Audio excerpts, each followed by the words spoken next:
In confusion and distress, a storm of thought is coming to my mind. Sometime I would remember a new problem, sometime its solution, and sometime my mind would put that solution in the dock, whether it is right or wrong. Like the race of unbridled horses is going in my mind. Those who do not have any destination, trapped in this confusion. When I come out, I saw Suraj Bhaiya was showing his vicious form. It was such a heat that if you stood for 2 minutes, the whole body would get burned. But the heat of my confusion was not less. It was like a volcano was erupting inside me. So I have decided to challenge Suraj Bhaiya. I also wanted to see that they have more heat or my confusion or overthinking has more. So I went out on the road and start walking. I did not realize when the journey of a few steps turned into miles. There was no sunlight, no feeling of heat and thirst. I was thinking about what remedy I should apply and what effort I should make to get rid of my confusion and stop my overthinking. After thinking a lot, I realized this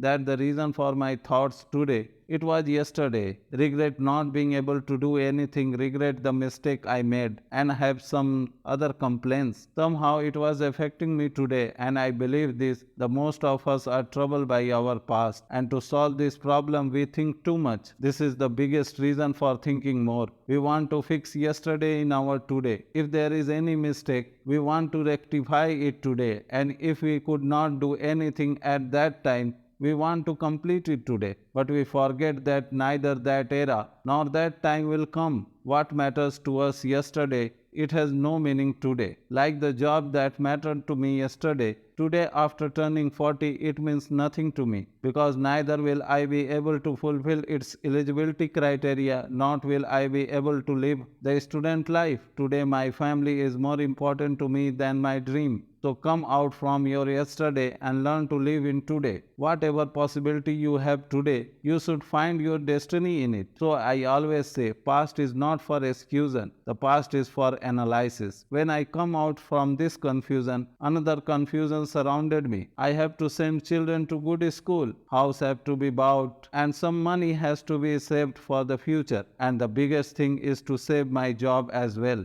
So the thought of what will happen tomorrow bothers us a lot today. All the time we keep getting worried thinking about it. How can we make our tomorrow better? The apprehension of tomorrow does not let us live and affect us today. Yes, this is the condition of us. We do not know what will happen to us tomorrow, but we pass our today by thinking about tomorrow. So control your thinking and start thinking about today. Our tendency to think more will automatically reduce. Then I remember that yesterday I had a small argument with my wife on the point that the neighbor Misraji has bought a new car and also going on a trip to Goa next month, and this is our third tendency which bothers us the most, that is comparing yourself with others. Due to this, we are forced to think more. We make our life wrestler arena in which we play from both sides. That's why even after winning, defeat is always ours. It has become the nature of human that we are more happy in the sorrow of others than in our happiness, and our own sorrow is always visible more than other. One thing we have to notice is that although we try a million times, we cannot fit our feet in the shoes of other. That's why it is better to get new shoes stitches for yourself. Both time and effort will be saved. In the midst of all this question and answer, when a bump in a pothole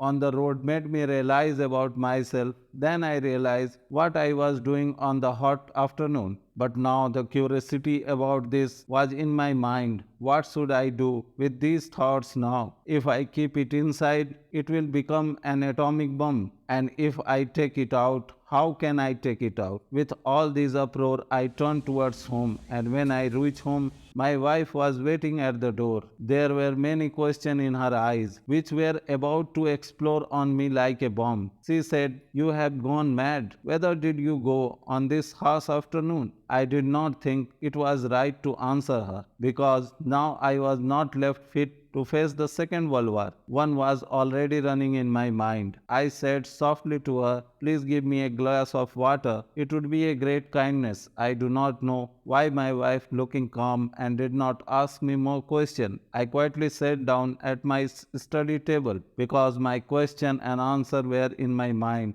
The flow of thoughts were increasing very fast. Then I found that most wonderful way to control my thinking. That was my pen and paper. I took out all my anger on it. I wrote everything that I am telling you in this video. I felt a strange relief. The restlessness inside me began to subsidize. I let out the lava inside me by giving it the form of words, and finally realized that no matter how many storms are rising outside, well, there is no meaning in front of the storm rising inside. And Suraj Bhaiya, and in my fight, my overthinking won. So if you want to stop overthinking, you have to be come out from the past, but never into the future. Try to live in the present moment. Never do comparison, and write down your apprehension, doubts and confusion in your diary, or try to make a journal. You see, overthinking may stop automatically. Thank you and best of luck with this.